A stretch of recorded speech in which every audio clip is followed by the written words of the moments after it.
ঝিনাইদহের হলিধানির ১০ বছরের শিশু ফাতেমা বাঁচতে চায়। আসুন আমরা তার পাশে দাঁড়াই। আমার নিঃশ্বাস নিতে কষ্ট হয়, দম আটকে যায়। আর কি কি সমস্যা হয়? হলে আমি দেখতে পারি না, ভাত খাতে পারি না।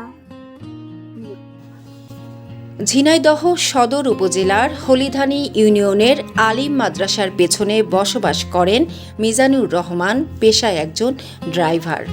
সীমিত আয়ের এই পরিবারের ২ সন্তানের মধ্যে বড় মেয়ে ফাতেমা, বয়স মাত্র ১০ বছর। সবার আদর ভালোবাসায় বেড়ে ওঠা হাসিখুশি এই শিশুটি আজ জীবন মৃত্যুর সন্ধিক্ষণে দাঁড়িয়ে। কিছুদিন আগে হঠাৎ অসুস্থ হয়ে পড়লে প্রথমে পরিবারের সদস্যরা বিষয়টি বুঝতে পারেননি। পরে অবস্থার অবনতি হলে তাকে ঝিনাইদহ সদর হাসপাতালে নেওয়া হয়। সেখানে চিকিৎসকরা প্রয়োজনীয় পরীক্ষা নিরীক্ষার পর উন্নত চিকিৎসার জন্য ঢাকায় নেওয়ার পরামর্শ দেন। পরবর্তীতে ঢাকার ন্যাশনাল হার্ট ফাউন্ডেশন হাসপাতাল মিরপুরে ফাতেমার চিকিৎসা শুরু হয়। চিকিৎসকদের ভাষ্যমতে গত ১ বছর আগে তার হৃৎপিণ্ডে ১২% ছিদ্র ধরা পড়েছিল, কিন্তু অর্থের অভাবে সময়মতো চিকিৎসা করানো সম্ভব হয়নি। বর্তমানে সেই ছিদ্র প্রায় ৬০% পৌঁছেছে। চিকিৎসকরা জানিয়েছেন ফাতেমাকে দ্রুত হার্টের অপারেশন করাতে হবে। অপারেশনের সম্ভাব্য খরচ প্রায় ৬ থেকে ৭ লাখ টাকা। এই বিপুল অর্থ জোগাড় করা একজন ড্রাইভার বাবার পক্ষে অসম্ভব। ও আমার মেয়ে, কি হয়েছে ওর? ওর হার্টে ছিদ্র ধরা পড়েছে আজ থেকে ৬ মাস আগে। জি, চিকিৎসা করার সেখানে সদরে দেখাইছিলাম, তাই ম্যাডাম বললো যে তোমরা বড় কোনো হসপিটালে নিয়ে যাও। তা আমরা মিরপুর ১-এ স্যারকে দেখাইছি, তা উনি ইমার্জেন্সি আমাদের অপারেশন করতে বলেছে, আমাদের কাছে টাকা নেই বলে করতে পারছি না। এখন আপনি কি চাচ্ছেন? এখন আমি দেশবাসীর কাছে একটু সহযোগিতা চাচ্ছি যে আমার মেয়েটাকে সবাই যেন একটু হেল্প করুক, আমার মেয়েটাকে যেন আমি সুস্থভাবে বাঁচায় নিয়ে আসতে পারি। প্রথম দেখাইছিলাম আমাদের এলাকায় ঝিনাইদহ, দেখানোর পর ওনারা বলছে যে ভালো ডাক্তারের কাছে নিয়ে যান। আমরা ঢাকায় মিরপুর ১-এ দেখাইছি, দেখানোর পরে ইকো করার পরে বলেছে হার্ট ছিদ্র 12% ছিল, আজ থেকে ৬-৭ মাস আগে। তারপর আমাদের এমার্জেন্সি অপারেশন করতে বলেছে, কিন্তু আমাদের টাকার জন্য পারিনি। ওর আব্বু একেবারে অসহায়, দাদা দাদি নিয়ে এতিম, ভিটে বাড়িও নেই। সবাই সহজে ৩-৪ শতক জমি কিনে দেওয়া হয়েছে, এখনো মনে করেন ৩-৪ লাখ টাকা দিনা আছে।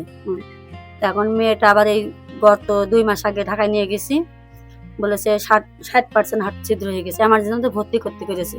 তো ওর আম্মুদের টাকা নেই বলে ভর্তি করতে পারিনি, এখন নিয়মিত ওষুধ খাওয়াতে হচ্ছে।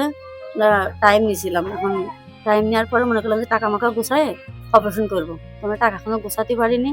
মেয়েটা এখন মনে করেন চোখে দেখছে না, বমি করছে, খাবার খেতে পারছে না, পায়ে ব্যথা হয়েছে, বুকে ব্যথা আছে, শ্বাস নিতে দম আটকায় যাচ্ছে, মুখ টুক কালো হয়ে যাচ্ছে। না, আপনাদের কাছে অনুরোধ, আপনারা এই বাচ্চাটার জীবন বাঁচান। আনুমানিক কেমন টাকা লাগতে পারে? ডাক্তারে বেড়েছে ৬ থেকে ৭ লাখ টাকা খরচ, কিন্তু আমাদের ১ টাকা গোছানো হয়নি এখনো। ওর আব্বুরা এখনো ৪ লাখ টাকা দিন প্রস্তুত আছে।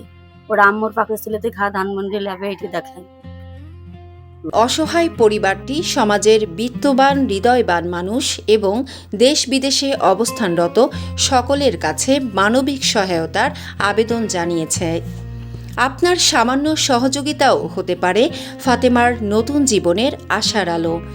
যে যেখানে আছেন, যার যতটুকু সামর্থ্য আছে, অনুগ্রহ করে এই নিষ্পাপ শিশুটির চিকিৎসার জন্য সাহায্যের হাত বাড়িয়ে দিন। ভিডিওর স্ক্রিনে ফাতেমার পরিবারের নগদ ও বিকাশ নম্বর দেওয়া রয়েছে। অনুগ্রহ করে আপনার পরিচিতজনদের মাঝেও এই আবেদনটি ছড়িয়ে দিন। মনে রাখবেন, সন্তান হারানোর কষ্ট পৃথিবীর সবচেয়ে গভীর বেদনাগুলোর একটি। আসুন আমরা সবাই মিলে চেষ্টা করি যেন একটি অসহায় বাবা মাকে সেই বেদনা বয়ে বেড়াতে না হয়। বিশেষ করে দেশের বাইরে অবস্থানরত সম্মানিত প্রবাসী ভাই বোনদের প্রতি আন্তরিক অনুরোধ, নিজের সন্তানের বা ছোট বোনের মতো ভেবে যদি সম্ভব হয় ফাতেমার পাশে দাঁড়ান। আপনার একটি মানবিক উদ্যোগ ফিরিয়ে দিতে পারে একটি নিষ্পাপ শিশুর হাসি, একটি পরিবারের বেঁচে থাকার স্বপ্ন। ফাতেমা আমার বাড়ির পড়শি এবং তার বাবা একজন ট্রাক ড্রাইভার। সেই হিসাবে তার সচ্ছলতা মানে বর্তমান অবস্থা খুবই খারাপ। এই মেয়ের চিকিৎসার জন্য সে যা উপার্জন করে, যা ইনকাম করে, এই মেয়ের ওষুধ কিনতেই সেটা খরচ হয়ে যায়। এখন তার বর্তমান যে অবস্থা, শারীরিক অবস্থা, এখন তার হাড়টা ছিদ্র হয়ে গেছে। এই কারণে অপারেশনের জন্য 6 থেকে 6.5 লাখ টাকা কম করে লাগবে, এটা ডাক্তাররা বলেছে তার এই হার্ট সার্জারি করার জন্য। এই জন্য আমি বলবো তার বাড়ির পড়শি এবং প্রতিবেশী হিসাবে আপনারা এলাকার বাইরে এবং বিদেশে যারা আছেন প্রবাসীরা, তাদের কাছে আকল আবেদন জানাচ্ছি যেন এই মেয়েটি, অসহায় মেয়েটির পাশে সবাই এগিয়ে আসে। মিজানের মেয়ের জন্য গ্রামবাসীর কাছে আবেদন করছি কিছু টাকার জন্য। সাধারণত তার জন্য অনেক প্রায় 6 লাখ টাকা লাগবে। আর সবচেয়ে বড় প্রবলেম তার বাবার বাবা নেই, মা নেই, আর তার ইনকামের সোর্স অতটা নাই, বর্তমানে সে গরিব অবস্থায়। আর গ্রামবাসী থেকে সবার কাছে আমরা অনেক মানুষের কাছে বলছি কিছু সাহায্য সহযোগিতা করার জন্য। আর এই গ্রামবাসীর কাছে সবার কাছে, এমনকি আশেপাশে যত লোকজন আছে সবার কাছে আমার আকুল আবেদন এই বাবুটার জন্য কিছু হেল্প করতে। এই যে সেই বাবুটা, অবস্থা দিন দিন খুবই খারাপ, 10 বছর বয়স, কিন্তু দেখতে পারছেন কি অবস্থা, শুকায় একেবারে চিকন হয়ে গেছে। আর অবস্থা খারাপ, এই কিছুদিনের ভিতরে যদি একটা পরীক্ষা না করা হয়, অর্থাৎ চিকিৎসা না করা হয়, তাহলে বাঁচানো খুব কষ্ট হয়ে যাবে।